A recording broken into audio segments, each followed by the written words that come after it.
Well, here we are. We're live. Welcome to the third live stream. And we've got quite an interesting show today, I think. I say it's interesting. And the reason being is we've got three guests on today's show. And the point and the continuing drive of what we're doing is to look to wean businesses, B2B businesses, off cold calling and move them to a far more effective way of generating new business. And to do that, it requires some, you could say, a bit of ingenuity, a bit of technical know-how, but the results from it are breathtaking, unlike anything that any B2B organization has ever experienced before. And one of the fundamental problems is that within business and selling, when it's business to consumer, it's measured in millions of people that you have access to. B2B, it's thousands. And so it's a numbers game. We know this is a numbers game, but we're here to talk about what the numbers are. And so what I'm going to do, I'll play our brief intro and I'll introduce you to everyone else.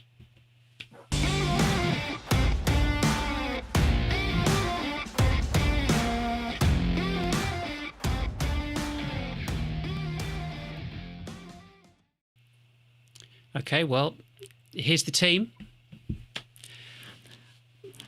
I think the easiest thing to do first is just to explain. We're going to have a four-way conversation about how marketing has been done, how B2B marketing has been done, how telesales has affected everybody and how it's being used, and ultimately looking at how businesses acquire the data in order to call people, and the experiences that people have had and that people have in general when it comes to businesses trying to generate new business.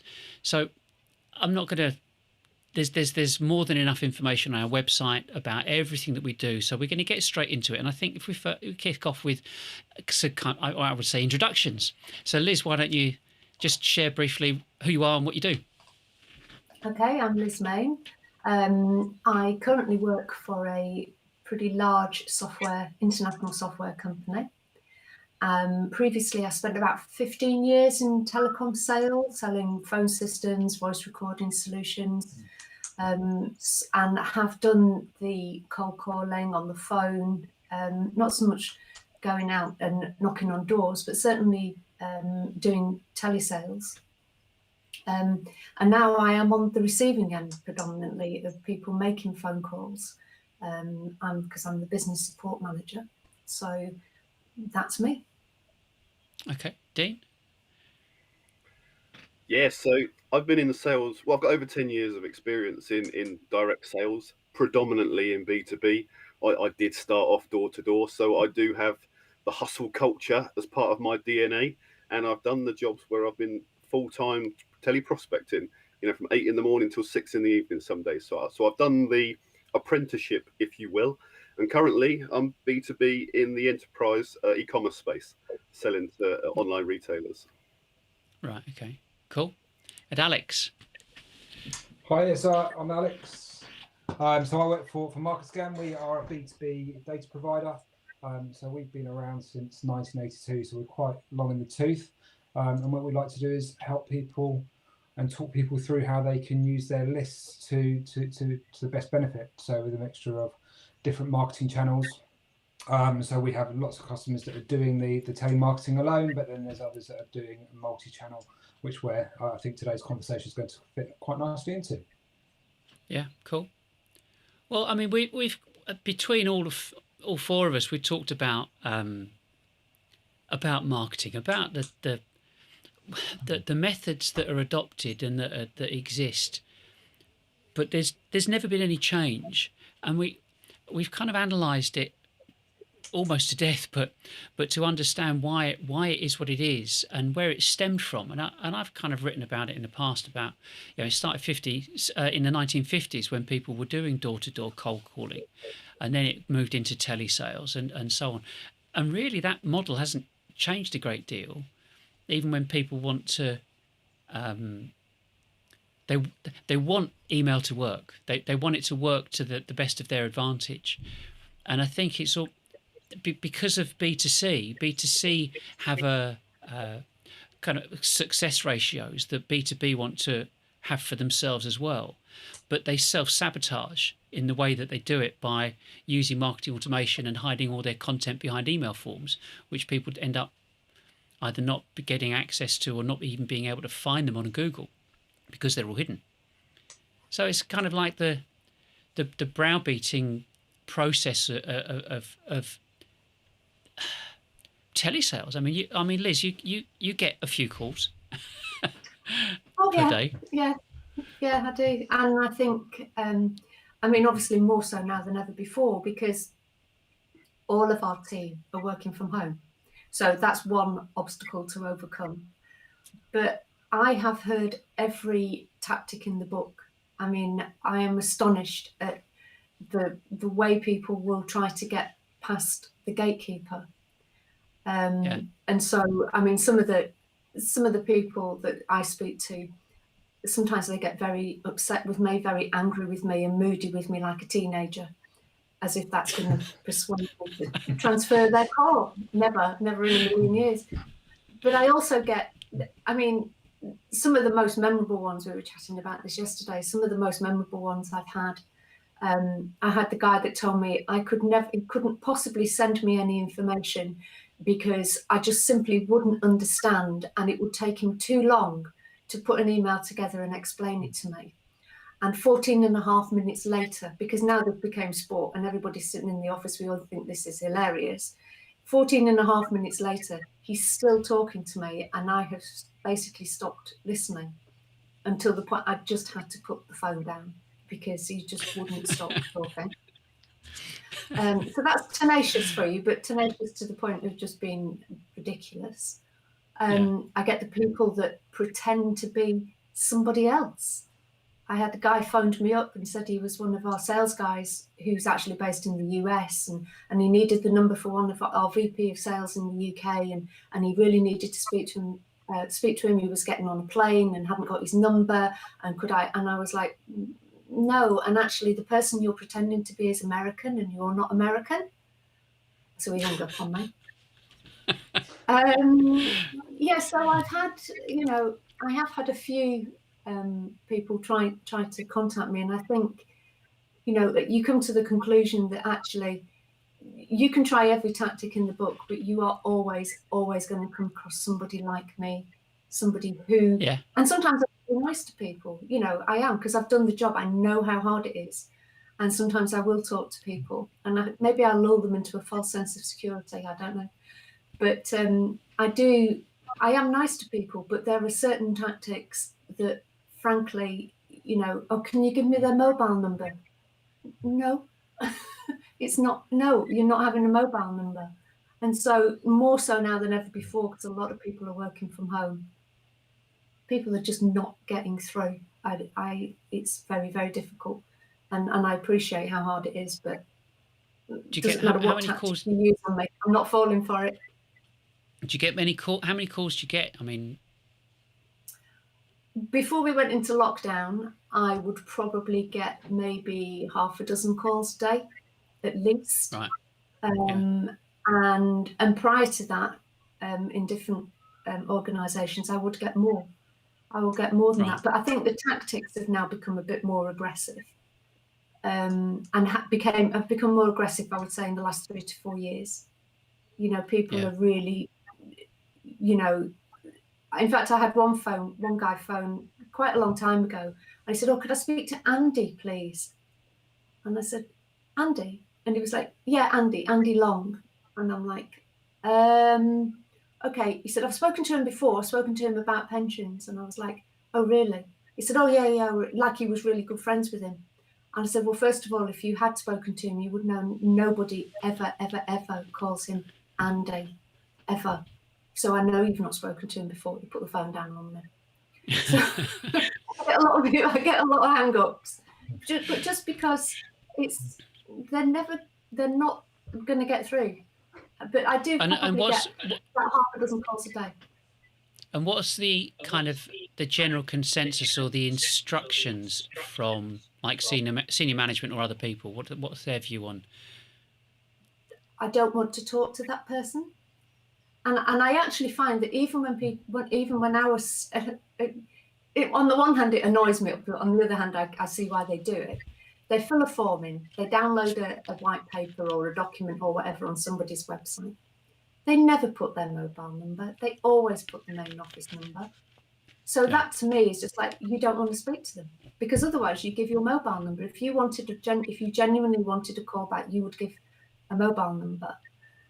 And because they don't, it's because they can't get the information that they want without giving a number. Yeah. And so they give the main office number. Why not? And but I don't know. The instruction is don't give out any confidential, which I consider to be confidential, mobile number. I give out my email address. I don't mind people badgering me, but I do mind them badgering other members of staff that have got better things to do than field calls and field emails. So that's why I don't put them through. It's, you just don't. And I even found that when I was on the receiving it, when I was doing the telesales, it was like, no, I can't put you through, or I can't give you any information. I can't confirm an email address. We have a policy of we don't take cold calls. That's it. And there's nothing you can do. Yeah. I'm sure Dean finds that sometimes, that, the gatekeeper is like, it doesn't matter how good you are, you won't get past that gatekeeper in many ways. Yeah. Especially on a cold call, I would say. Dean, what's your take on it? What kind of problems did you encounter pre-2020 lockdown, and has that changed over the past 12 months, it is 12 months, isn't it? Yeah, no, fair. It feels like longer, doesn't it? So I can understand why you're trying to count the months there. But I've got quite a different answer to a lot of people. I find it's about the same now. The first lockdown, there was initial shell shock period where everyone just ran for cover and everything was literally on the quiet. But right now, I'm finding it's pretty much the same as it was pre-pandemic, in my opinion, because I was struggling to get people on the phone then. And the conversations I'm having, the meetings I'm having, the engagement I'm having in sales is pretty much at the same level it was pre-pandemic. So I know that there are ways for lead generation, and obviously, like some of the ideas we're discussing on these sort of shows, it is testament to the fact that business can still move forward in these times. But in terms of the phone and cold calling, I was definitely finding it wasn't productive. So if I go back to say 2013, 2014, I was full-time banging the phones 9 till 5 every single day, and it worked. It worked a treat. I was filling up pipelines, filling up opportunities. Things were moving, and I'm one of those people that I don't mind putting the work in as long as I can see the fruits of the labour, so to speak. Yeah. But for a long time, it's just not been viable. It's just not worked, and the old sort of mentality of, well, just do more, just do more, just do more. I know one of the topics we discuss a lot is how do you scale something. Just doing more isn't really that smart a way to scale something. There comes a point where what more can you do? And to give some examples, and this is like going back to maybe 12, 18 months before the first lockdown, I was calling up teams and they were basically telling me that there's no desk phones in the office. If you want to speak to the relevant people, you need to have their mobiles. That was just a fact. And in some of the bigger brands that I was trying to get through to, in the bigger companies, their reception team was changing quite regularly. Quite often their reception team was from a recruitment agency, and you might say, "Has Derek walked past you this morning?" And they'd be like, "Well, I don't even know what Derek looks like. I've only got a list of names in front of me, and this is all I'm allowed to do." And by default, if anyone had any decision-making potential or decision-making capabilities, they're not going to be on that list. And like to sort of coin a phrase of like recent comedy, computer says no. Like, can I speak to Mr. Jones? Computer says no. Like, that is it. Like, there was no way forward, and you couldn't get any more information out of the reception team. Like Liz, she's quite professional. She's been around. She knows her company. So if you speak to a Liz nicely, I think you can get a lot of information. But a lot of these reception teams, they deliberately don't know anything because they don't actually work for the company. Therefore, it doesn't matter how plausible deniability, Dean. it doesn't matter how If you skilled don't you are. know the information, you can't pass it on. Don't give the receptionist any information. She can't, then she can't share it. 100%. It doesn't matter how skilled you are at grilling people. If someone doesn't know something, you can't get it out of them. You know, and I've got loads of opinions for speaking to PAs and things because I think they're absolutely fantastic advocates if you speak to them nicely.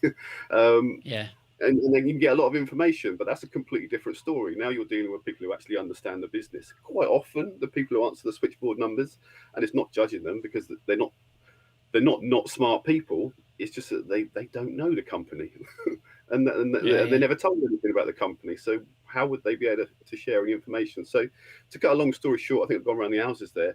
I'm finding the success of the telephone is exactly the same now as it was pre-pandemic. But I think what's happened is now there's a light shone on it, and everyone's suddenly going, "Oh, it doesn't work. It didn't work before." But now all of a sudden, people are a bit more accepting of the fact and starting a discussion around it. Yeah, I mean, in terms of, I have I say a preconceived idea. It's not but the tools that people have got to use are all pretty standard in many companies. You know, you've got Salesforce, you've got automation, and so on. Is it commonplace to have dialing from the screen?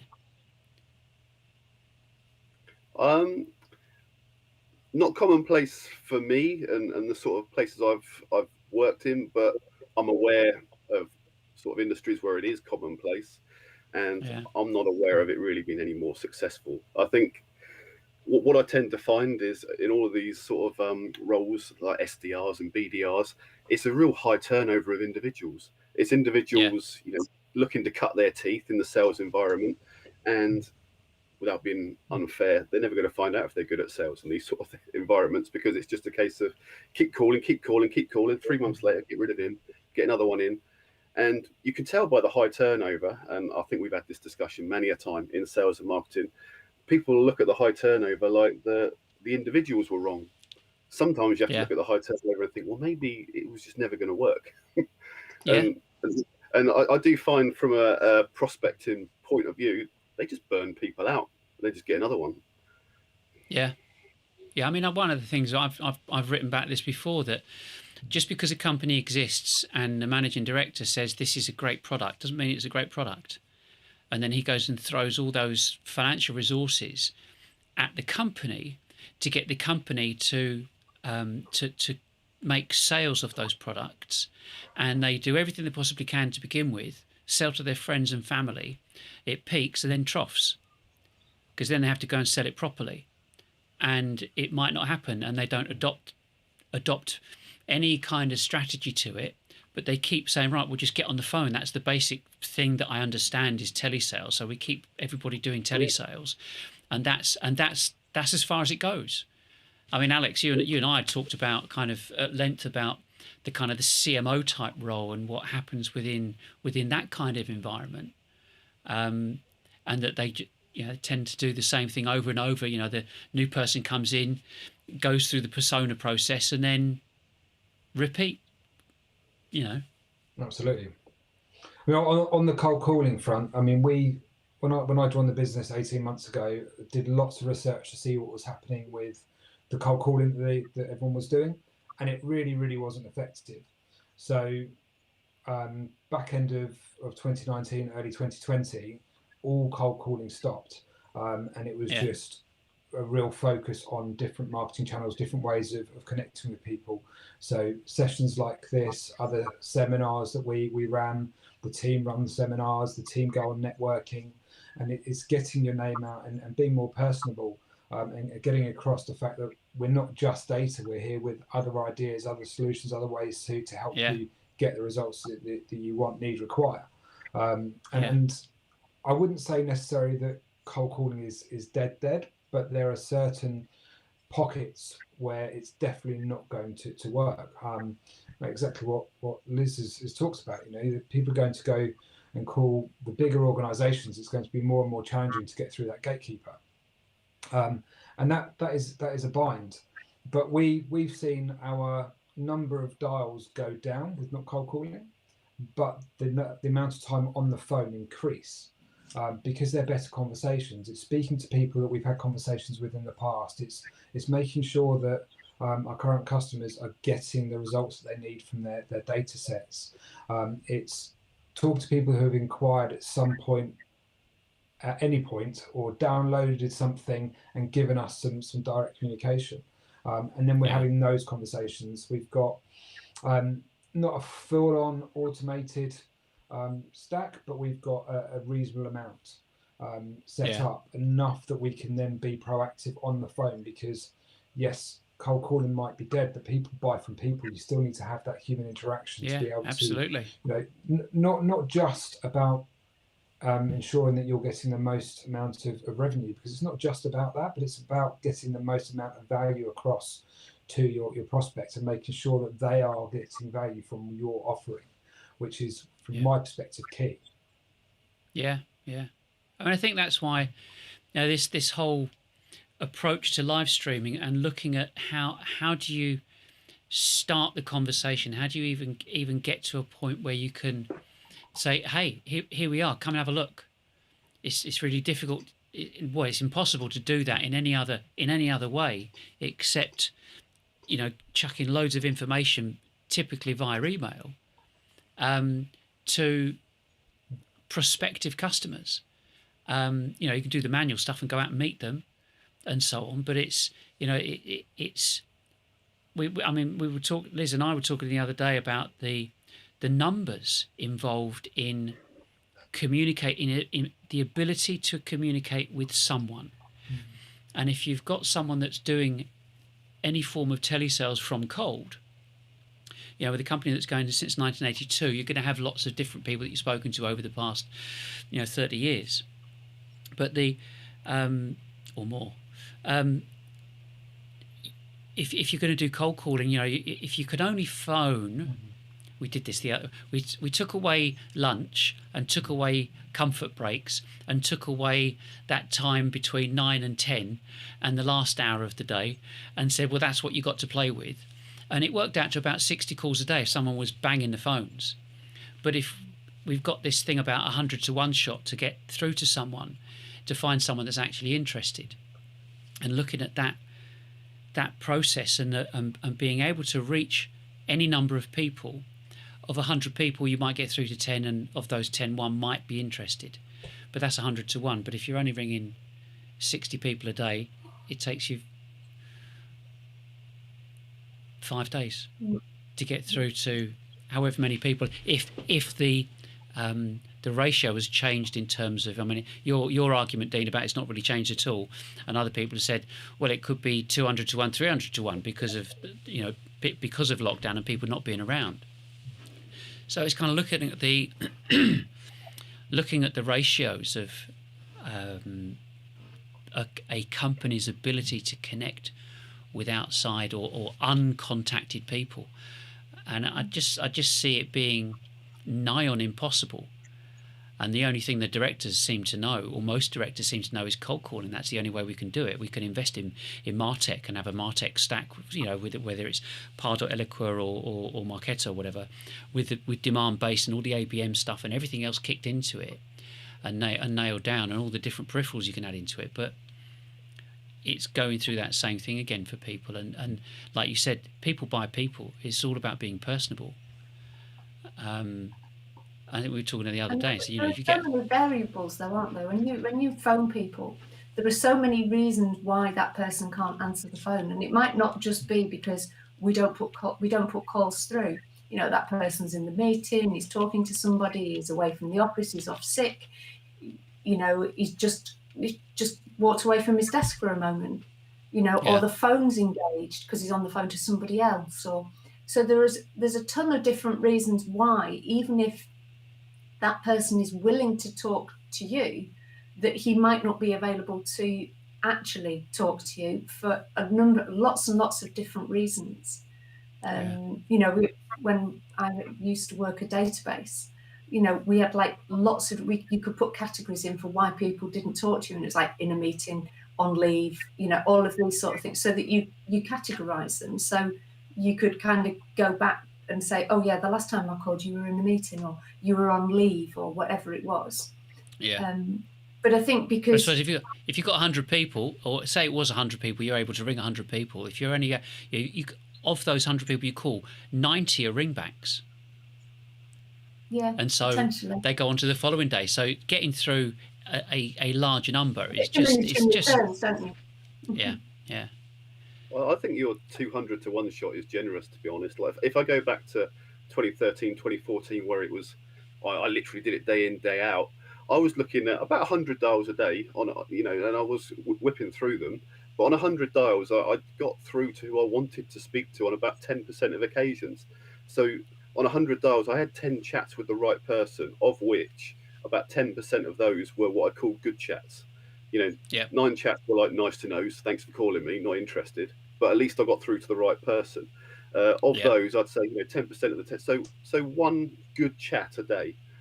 But if you're dealing with B2B and it's a decent sort of ticket item, one good chat a day is a result. Because that's 20 sort of good leads a month. That's not 20 deals a month. That's celebrate for half an hour. Yeah, and your statistics.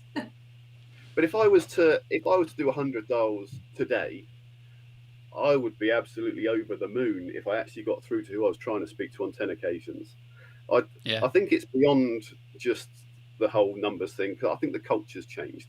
I think, my experience being in an office now, if a phone rings, it doesn't mean you need to pick it up.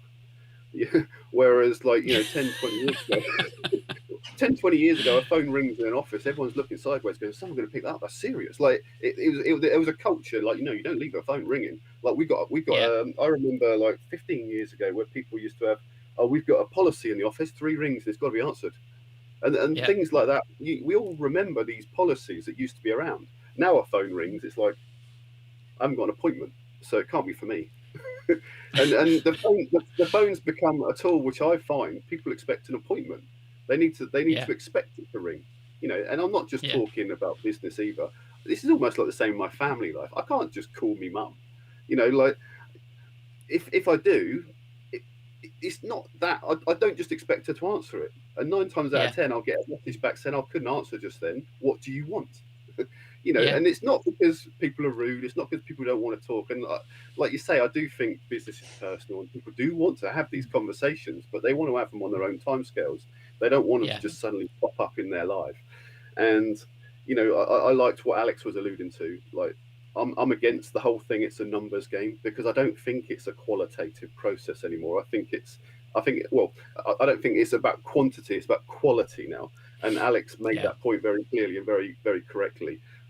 The phone will never die. Like SEO is dead. We've had all these false horizons before, but the phone will always be there. But it's more about quality now. The idea that you can just bang it until it gives you a result is a fool's errand right now. You need to use it effectively, and conversations will still happen, but the idea is that they're done the right way, and you're focused on quality conversations, quality calls, which, if you do it the right way, they're all diarised and people are expecting you to call. Yeah. I mean, I think that's, that it's not the elephant in the room, because that's why we're doing this. The whole thing about live and this is, whilst it's a conversation, yes, it's tantamount. I suppose it's a live podcast in a way. It's just a bit of a delay when you're talking, but the point of this is the way in which that quality conversation can begin. The whole networking mantra, know, like, trust, all that kind of stuff. How are they going to know about you? How are they going to find out about you if you're never around, and if it's just a once in a blue moon hoping shot at speaking to that business, because if you don't get there first time round, forget it. And I think even with the stuff that we do, with the emails that we send out, people self-segment. They want to listen, they don't want to listen. That's fine. And if we're looking at looking at reaching people, we've kind of settled on this thing about going live and delivering something of quality that people can dip in and dip out of, and therefore the content has been created, and the prospects can see whether or not they like or they would want to work with you at some stage now or in the future. I think that's something that's not really been available before. It's always been, it's got to be nailed down. It's got to be a webinar. You've got to, you know, if you want to come and if you want to kind of look at us or engage with us, we'll take you on a webinar, but you won't see my face. You'll just see the PowerPoint slides, typically. And you know, there's no option for anybody to be anonymous in order to start to get to know that company. So I think, you know, it's kind of looking at this process, this overall process, and obviously with Alex, it's as part of this jigsaw puzzle, is being able to identify exactly the types of people that you have dealt with in the past and why you would want to work with them and sell to them, and getting that data. But then I would say understanding the history of telesales and new business development, which is this kind of 100 to 1 or 200 to 1, this thing about trying to communicate with people, and that numbers game, and also being aware that 1% of your market are probably going to be looking at any one time. But if you're selling chocolate bars, your market is millions.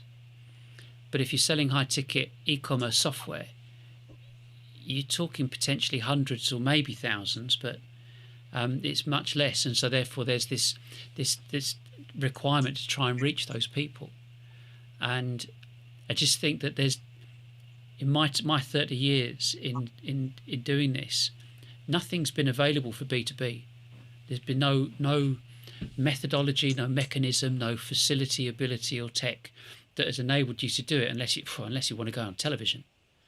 And this just narrows it down by doing streaming, but being able to communicate with your ideal market en masse, and literally doing this at scale. And that's obviously, that's your bag in a way, Alex, in terms of data. And it's, I suppose, to kind of not talk us through, but share with us, you know, what have you experienced in the past of people looking for stuff? How do they, you know, do they go for a shotgun, scattergun approach, or are they more strategic in their requirements for data? I'd say it's quite a healthy mix of the two, to be fair. So there are a number of people that is scattergun, and it very much comes down to their products. I know you mentioned about the personas earlier, and that is it's a big thing about the persona, and, you know, tailoring your message to the right person, hitting them at the right time, all the old school stuff on that front. But there are some products at the moment that we've seen, particularly with the current situation, where it is a scattergun. Now, in the past, where they may have been solely focused on telephone, that's been more difficult. So we've seen a bit of a shift to more people buying email. However, again, in the last 2 months, we've seen the shift change again slightly, that people are more interested in postal than they are in telephone numbers or email addresses. So we are still seeing people doing different things. And my personal view on postal at the moment, it's a really, really good way of getting in front of people, because the telephone goes, as Dean said, you know, it goes and you can ignore it now.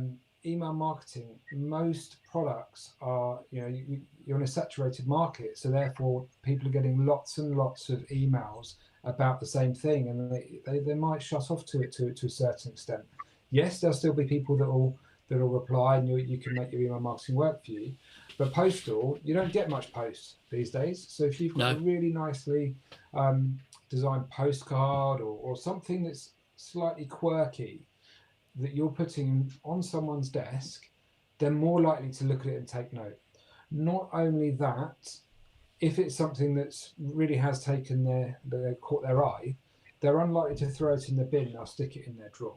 And then that can have two things that come off the back of it. One, they're going and clearing out their drawer, they have a look at it again and thought, actually, I could do with XYZ product. Alternatively, that person is then recycled with the replacement coming in, looking in the desk, thinking, oh, what's that? That must have been important because they've kept it, and therefore they investigate what that product, that service is, and you get another bite at the cherry with a new contact that will hopefully get in touch. So postal, I think, is something that people really need to consider as well, because it's so few and far between at the moment. I mean, I like post. I mean, I like post. I don't get a lot of post, not anymore, and so it's almost like it's novel to get something in the post. It's and then be, I suppose, relatively critical. But post can be quite expensive if you're looking at doing it at scale, because we've still got that primary factor of 1% of your market are looking at any one time. And it's kind of trying to hit them at the right time with the right message, I mean, I've done thousands and thousands and thousands of direct mail stuff, and yeah, sometimes it works, sometimes it doesn't. You've still got low percentages, which is standard for direct mail, and this is why, I mean, I think lots of businesses have tried lots of different things, and I would say a lot of them they're not very sophisticated in their what's available. Exhibitions, can't do them.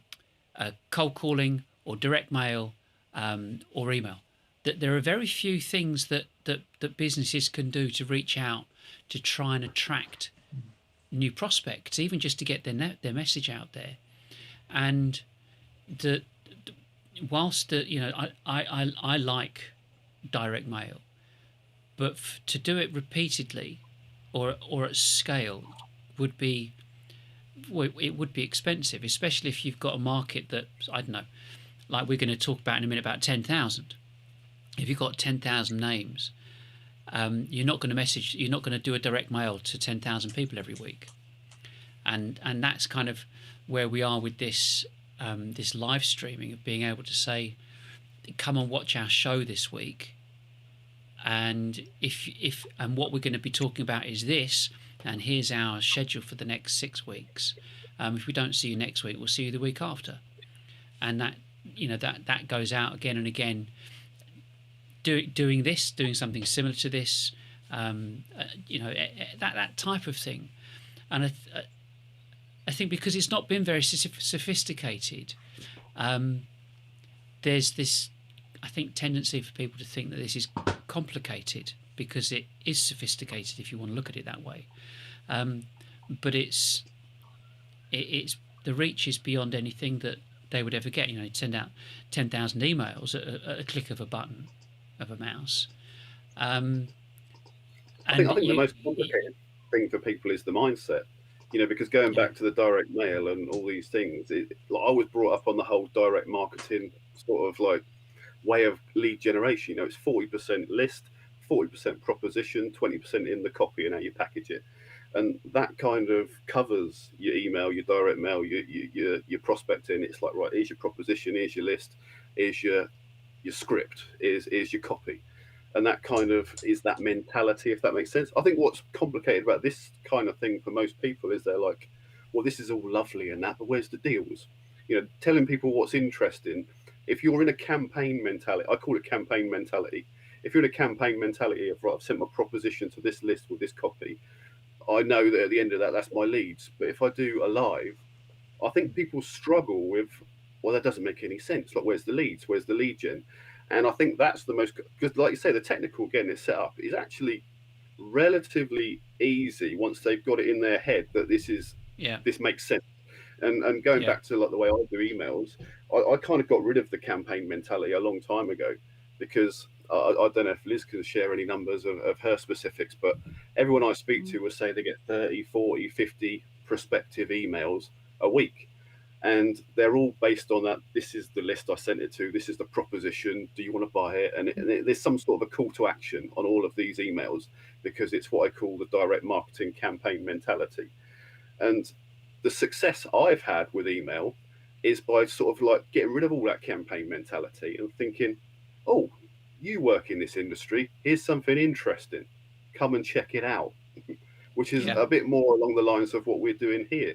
Here's something interesting, you're in the industry, this is relevant to you, come and check it out. Now all of a sudden, that one email in a sea of 50 or hundreds, which has all got a call to action on it as part of the direct marketing methodology, it's like, well, that one email stands out. It's like, well, that's interesting. Yeah, I do want to know more about that. I am interested. I'll check it out. Especially, and I know we haven't really touched on it much in this episode, especially if it's a low level of entry. They don't have to give you their email. They don't have to give you their phone number. They don't have to put their head above the parapet. They could just come and check it out. And the relationships I've developed that way, I think are fantastic. And I don't understand how more people aren't doing it. The only thing I can say in my head is because people are stuck in campaign mentality of the old-fashioned direct marketing. Yeah. I mean, I think that, we look at the sales process and how long it takes. People want leads, but we know because of all the stats that are out there, I think it's like you got to get 7 to 10 touches. They've got to see what you're putting forward 7 to 10 times before something becomes familiar. You go, yeah, okay, I get that. And you go, but 1 in 3 get through because it's been deleted, didn't see it, wrong mood, blah, blah, blah, which means let's call it 10, you've got to produce 30 pieces of information or content to get somebody's interest and accept that 2/3 of them are going to just disappear or fall by the wayside.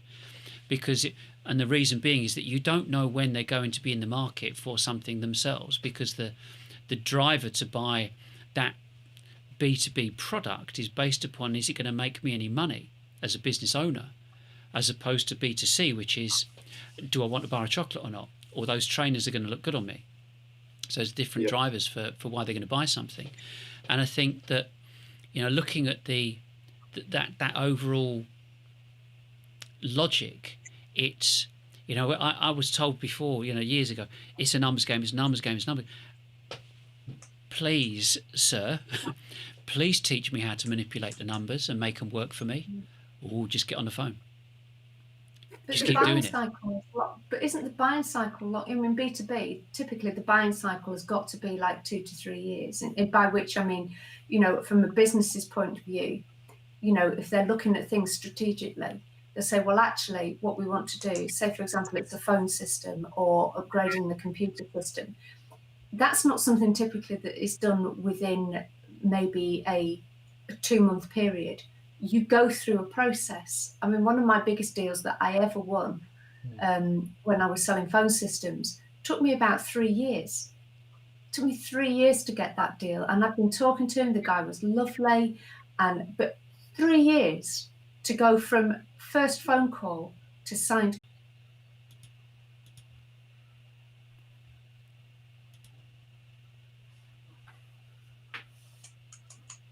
Okay, you can hear me? Yeah. Don't know what happened. I don't know where Dean is, but hey ho, these things happen. What can I say? I just need to go into what we've got set up here. Go back into Restream.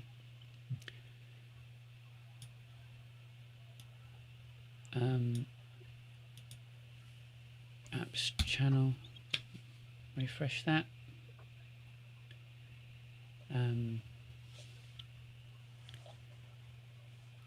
The Restream is back up. Don't know where Dean is. Don't know what's happened to him. What can I say? The wonders of modern technology, and then it all just crashes. Perils of the live demo, as they say. Oh yeah. But it's also in the recovery, We've isn't it? Yeah, absolutely. We've all been there. You didn't go. I don't think Dean's gone. Maybe Dean's. It didn't. But what we were saying. I was saying about 70% of people do their research online before they even reach out to you. Yeah, and then it was I was literally before we had our little tea break. I was just about to say that another really good reason to go down the route of the live streaming, the webinars, is certainly on B2B where it differs from B2C. B2C is always very much price led. You know, as a consumer, you will buy anything as long as it's cheap. You won't. Not many people really go to the entire effort of looking at all of the reviews. But in B2B, it's very different, especially if you're working with a technology of some description, with Capterra, G2 Crowd, and various other different reviews. So it comes down to trust and value. Are you going to get enough value from the product? Again, Nigel, you were talking about sophistication, that things aren't that sophisticated.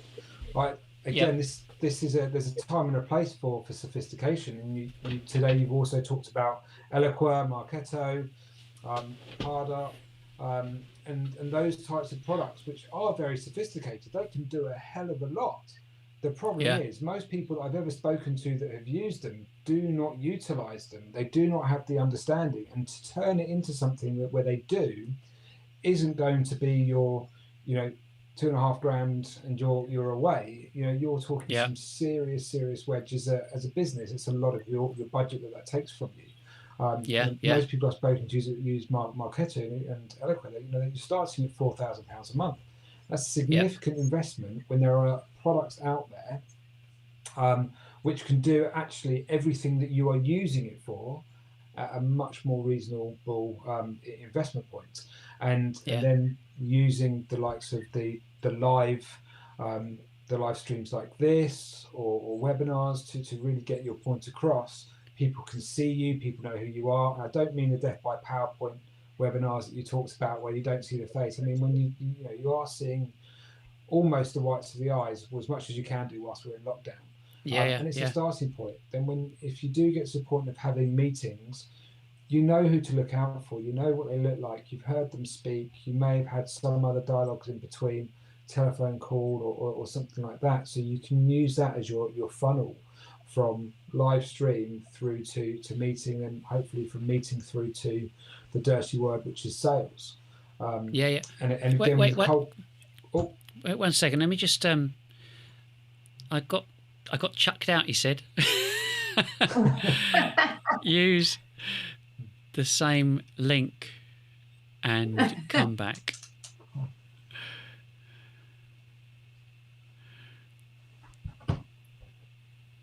I think there's an appetite. People want to see who they're dealing with, and you don't see that on an email. You just don't get the personality behind when there's an email going out.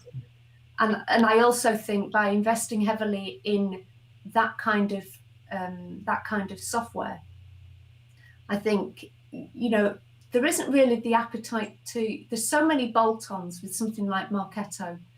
It's difficult for a company to get them all under their belt, and because there's a relatively high churn in marketing in a lot of across the whole, whether it's lower level or upper level, there's quite a churn of people that somebody that's learned all about how Marketo works, they move on. They get the grass is greener somewhere else, and they move on, and so that resource is lost.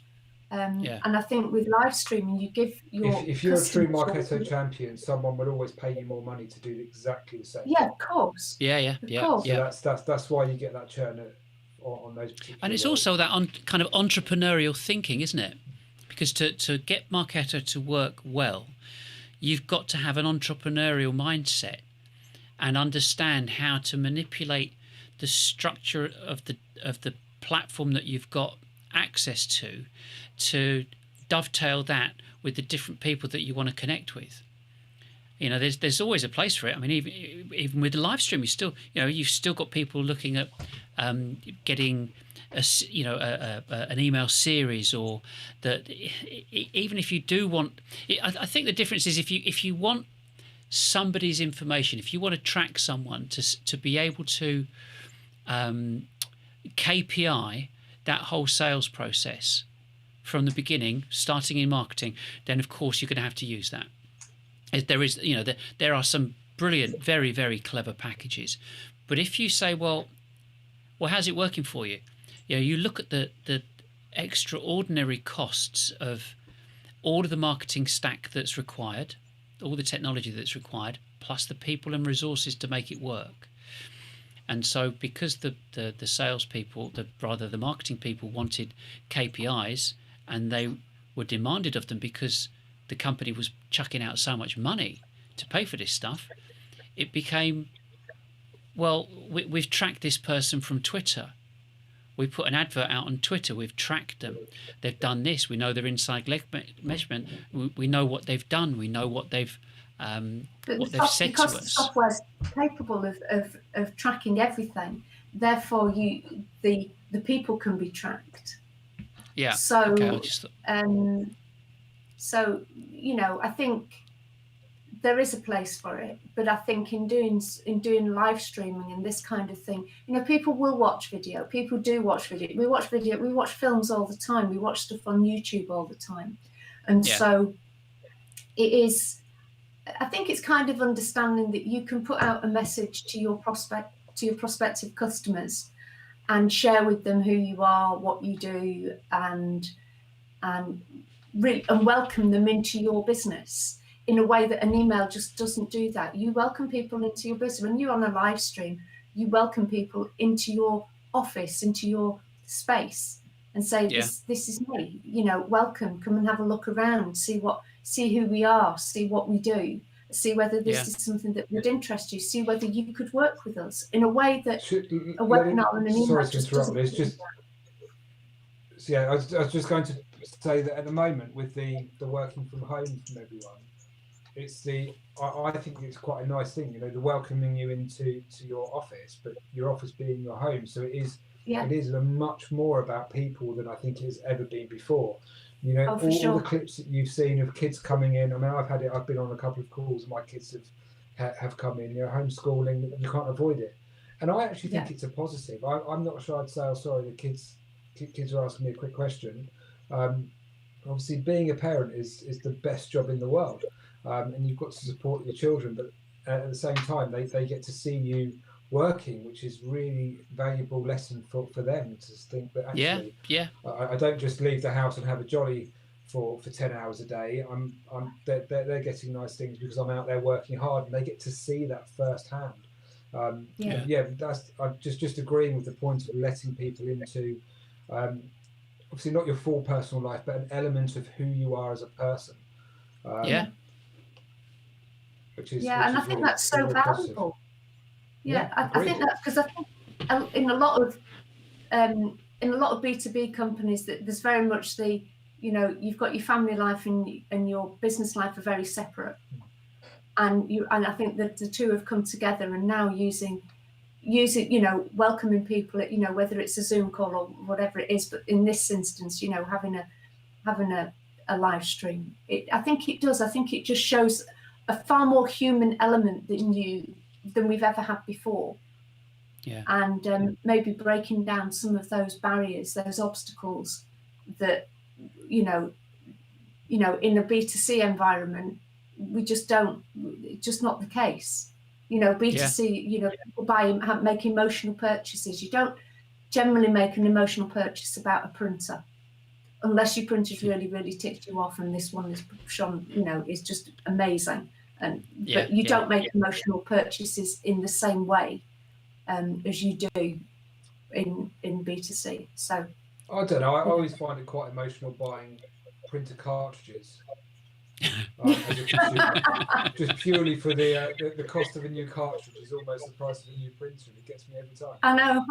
I know. Oh yeah, that's emotional. Not quite the same emotional connection as you have when you're buying a house, but it's just. And I think this is, I mean, the thing about all of this is that, we've all been doing this, and everybody's had a hand in, whether it's telesales, whether it's, the whole getting new business process. And I've been searching for something and looking to, kind of analysing the markets and saying, what can we do that not takes the least amount of effort? It's not about that. but it's what gives us the maximum amount of reach consistently and with ease, and that has the biggest impact. Yeah. Go on. Yeah. I was going to say the biggest bang for your buck, because we've bought a list. Yeah, we've bought a list. We can't possibly phone 500 people, for example. It's going to take us days and days, months to get through to everybody. Whereas if we invite people to look at us, at least we might get, we might get 1%, we might get 10%, but you don't know. But you're certainly going to be putting it out there and welcoming people in and giving them the opportunities to look at you. And, you are going to get the biggest bang for your buck. And if you're going to put, if you're going to broadcast this to a large number of people, like 10,000 people or 10,000 businesses, then by the law of averages, you're going to get more people to join you. Well, if you've got 1%, momentum, and if you've got 1%, 1% of 100 of 10,000 is only 100 people, but to have the possibility of 100 people watch your live stream is quite spectacular, especially if they stay on there for the duration, and you have a longer conversation with them than you ever could on a phone call, as a first phone call. But also, if you've got any questions, all you have to do is just in the comments if you're on Facebook, do it there. If you're on YouTube, do it there, and just type the question and I'll answer the question. I won't mention your name, but just chuck a question at us and we'll answer it. So you're able to do that and have that anonymity that you couldn't before, but it's real, it's in real time. And I think that's the most exciting thing about this. And it can be a four-way conversation like this, or that you can have 5 people on there at the same time. One person with four people being spoken to. But it's looking at creative ways of using this technology and saying, well, how can it benefit a company right at the very beginning? Right at that initial process of getting the ball rolling. And whether someone does direct mail or whatever, we want to look at, like you said, the biggest bang for their buck. What can we do?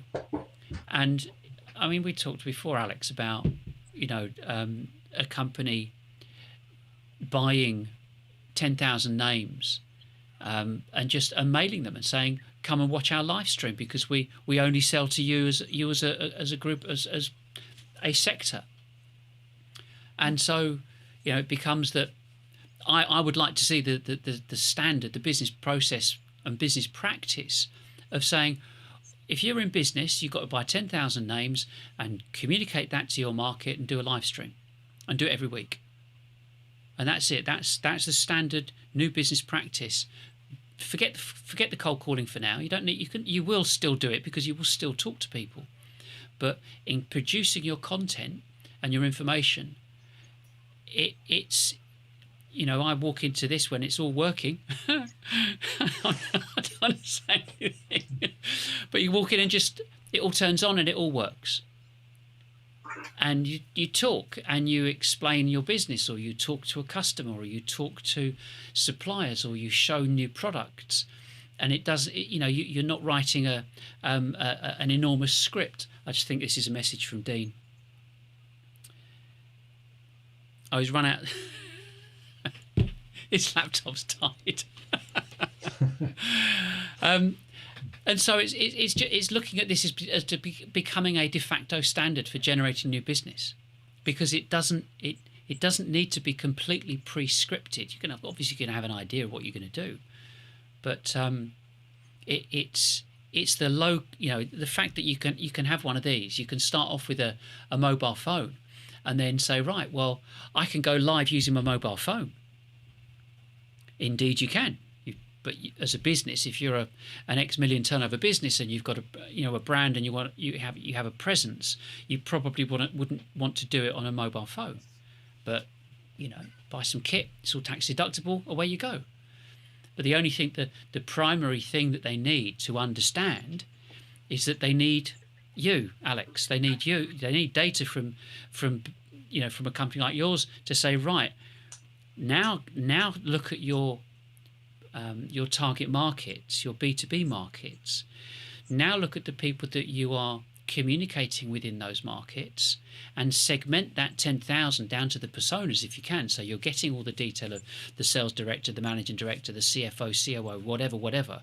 So you're getting the most amount of data and the most amount of diversity, if that's the right word, within that data, to be able to produce live streams that are targeted to those types of individuals. So your persona segmentation becomes quite special. I'm talking to the chief finance officer of whatever company, and we're talking about the pros and cons of doing X, Y, and Z. The other CFOs are going to listen to that, but the sales director isn't. And so it's just changing that ability to be focused and targeted on who you want to sell to at any given time. Even looking at ABM, applying this as an ABM strategy, but not chucking out and banging out loads of emails. You say, come and watch us. And you could do streams every day if you wanted to, if it was relevant to different people. Because if you're only sending out, as well, it's not like the old school content marketing where you need to put together hundreds of pieces of content so you can drip feed them. So obviously we're having this conversation, which is a four-way conversation, people within different industries with different experiences, but you could also have, as you say, with a different sector going with customers that join you. You can have it so you're showcasing what your offering is.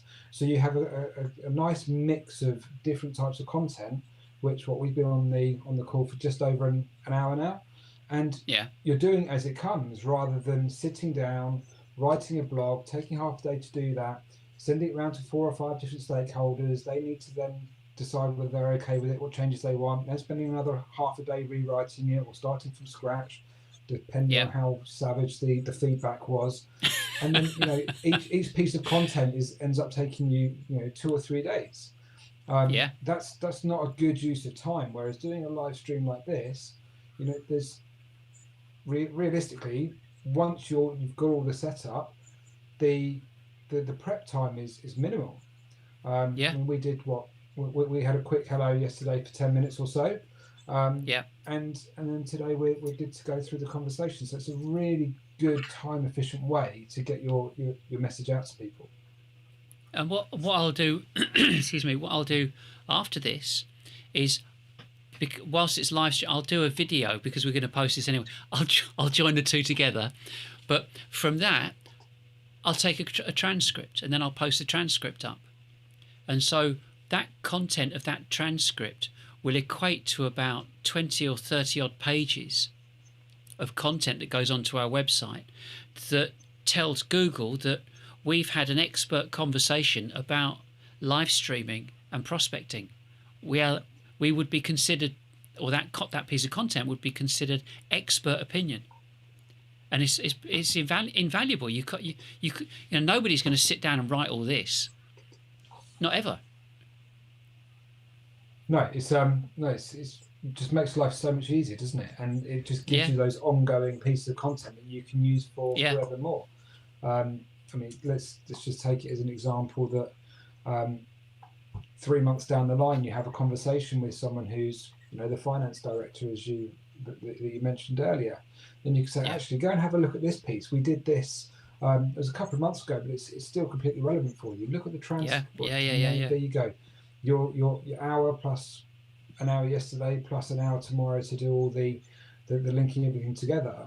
You've got some really strong pieces of content that you can use across the board, and it just makes your life a bit easier, a bit quicker, a bit more efficient.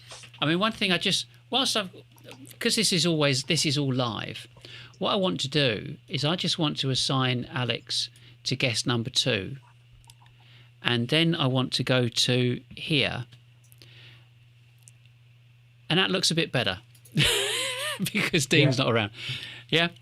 So if you're calm and comfortable and you're not flushing from getting all embarrassed because the technology's screwed up,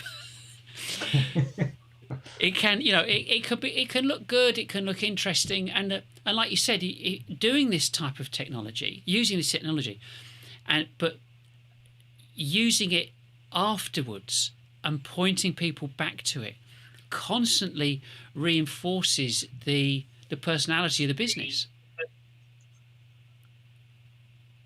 Yeah. I mean, I think, you know, I think there are so many positives with this, and I think I don't know whether, you know, my laptop is because mine is not plugged into its power source, unfortunately. I know, that was it. Yeah. Well, I mean, we're going to wrap it. We're going to wrap this up now. I think that, I mean, it's been really good talking. You know, having everyone. It's something that needs to evolve. This is kind of cutting edge in terms of B2B delivery, off the cuff, just having people come together and do this type of thing. It's good fun as well. Sorry. And it's good fun as well. Well, yeah, and the main thing is that we've got, you know, in terms of a call to action. Well, of course, there's always a call to action. You contact us, and if you need that, you know, if you to talk about this in a fashion that makes it relevant to your business. And so, you know, anybody that's watching, if you lasted this long and you came back at the end, then that's great. If not, you'll be watching this as a video. And the point is that you can contact us. You know, our details are above and our telephone number's on there. Any questions you've got, just ask us. I think Liz's laptop has died. We bought a new adapter, and you can't plug the power lead in with the HDMI adapter. Madness. Anyway, we won't have that next time. Anyway, yeah. Well, the troopers are left. The troopers are left at the end. Yeah, exactly. Last man standing. Yeah, absolutely. Well, listen, Alex, thanks for joining us. No, Nigel, great to speak to you again. I look forward to and I'll catch up very soon. Yeah. All right then. Bye for now. Thanks a lot. Cheers. Bye bye. Bye now.